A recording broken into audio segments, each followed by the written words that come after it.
打呼噜也会导致高血压。今天呢，我们这个视频就讲这个话题。今天我上午诊室里来了不少高血压患者，其中有几个人呢，实质上他高血压一直得不到缓解的重要原因，就是吃降压药效果不好，背后的重要原因就是因为打呼噜没有得到有效的治疗。你仔细一问，或者仔细一看他的24小时动态血压监测，他晚上血压高，而且低压高的明显。再一问他打呼噜吗？家属就说了打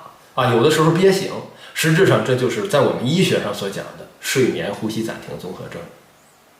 这种人呢，因为晚上缺氧，导致这种外周小动脉阻力增高，往往血压高，而且血压高呢，服药效果不好，好多人也胖，同时呢，低压高的厉害，就是这些特点。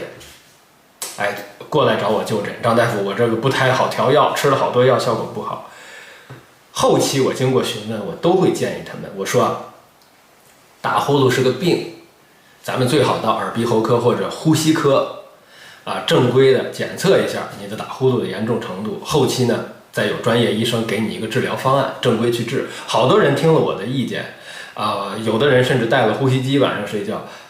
后期觉得张大夫，我这一晚上睡觉神清气爽，第二天没有这么舒服过，而且呢我血压明显的降低了，药还是原来那几个药。我说其实这主要原因就是你晚上打呼噜造成的高血压，尤其是肥胖的人，体重超重的人。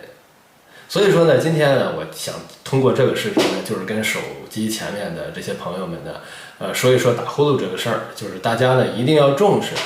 尤其是好多高血压的朋友，如果吃降压药效果不好，一方面注意要检查继发性高血压，另外一方面呢，就是说在继发性高血压当中呢，就是说咱们一定要注意打鼾、打呼噜、睡眠呼吸暂停综合征这种情况。